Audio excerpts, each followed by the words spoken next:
Spoilers for the solo leveling manhwa. Maybe. Not that even being spoiled would ruin your enjoyment of the nothing that is the solo leveling story. That opener should give you an idea of the tone that I'm going for here. The solo leveling anime is out, and it seems pretty popular, which was all pretty predictable for it to happen. As a series, it's really just a medium for cool art and cool animation, so when animated, it seemed pretty inevitable that it was going to blow up the way that it does. So, what better time to contradict that enjoyment than now?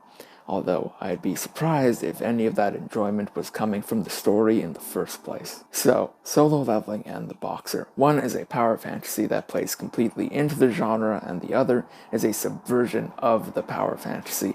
And I'm mostly using Solo Leveling in this case to tell people to read The Boxer. Power fantasies, at least to create a blanket statement over a genre, can by their nature be sort of shallow, when from the offset, the main goal for your story, for your main character, at least in the meta sense from the writer, is for them to be the strongest, for them to have this dominance over everyone else. You know, you're writing an escapism. It's a single-minded goal. Again, a blanket statement. Power fantasy can be very broad depending on how you use it. Read Cradle by Will White.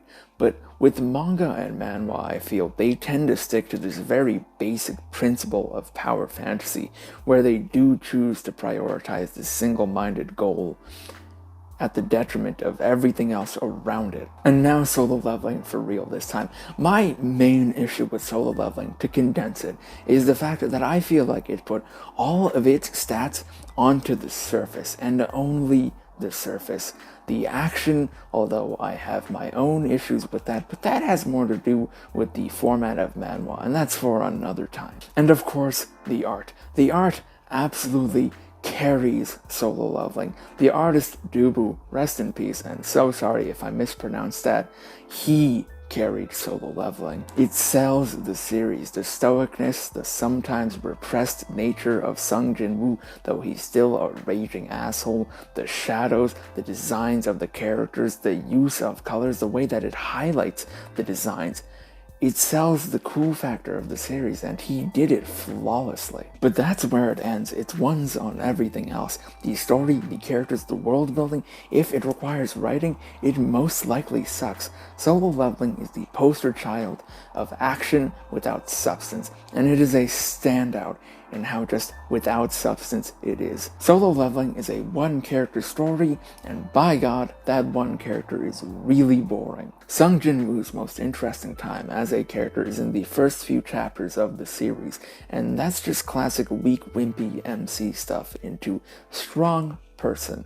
The stronger and hotter he gets throughout the story, the more he as a character diminishes, and the more everyone around him diminishes. Solo Leveling is obsessed with proving time and time again that its main character, Sung Jin-woo, is better and stronger than everyone else in the entire story. It loves to display the weakness of others, demean them, flat out do nothing with others. I mean, it has a flat out disdain for its entire cast for some reason. I mean, the main character's power is quite literally to make him a one-man army. I mean, the female cast in this story exist just to have a crush on him and tell him that he smells good.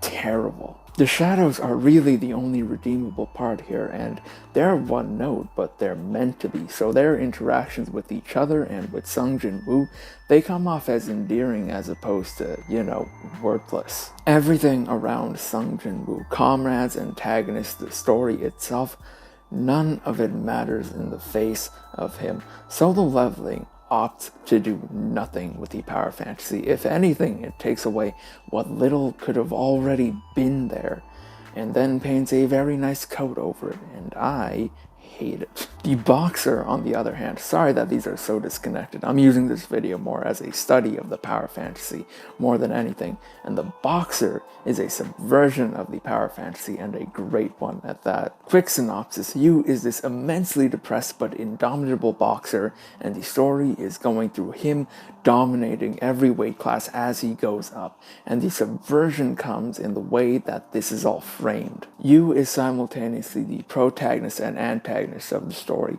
Both in the build-up and during the fight itself, we will often shift to the perspective of the opponent, and now the story becomes about the struggle against this terrifying force. The physical and mental struggles that they go through, having to break through their already known limits to even have a chance against this insane force that is just barreling towards them, the inevitability of you. It becomes about their stories, how they even got to this point, how they even got this high in their careers, only to be dealt this immensely unfair hand in you. It's using the power fantasy genre to explore these other characters. It's using this unstoppable force to add a new wrinkle to the cast. It's forcing them to confront this just immense force and creating these beautiful, story-driven fights out of them. It's a story where I cried a few times. Please read The Boxer. It's great art, great fights, and a great story. And I didn't even talk about it, but the relationship between you and his coach are also a great exploration of chasing that power. So, to give a totally fair summary, on the one hand, you've got a vapid power fantasy solely interested in propping up its MC to the detriment of everything else in its world, and on the other, you've got a subversion of the power fantasy interested in using the genre to enrich its world. If you enjoy solo leveling, I'm obviously not saying don't do that. I'm not that far up my own ass. I am asking you, though, if you enjoy it, to explore other stories in that same genre, because you'll find something you like. Read The Boxer, read Cradle, explore beyond them. Even if you don't like the ones I recommended, I'm sure you'll find something in that genre that gives you even more than solo leveling did, or at least as much. Hopefully. Although, what I really want is for more people to read and like the stories that I do, and for those ones to get more attention. Bonus points if said enjoyment then gets linked back to me because I recommended it.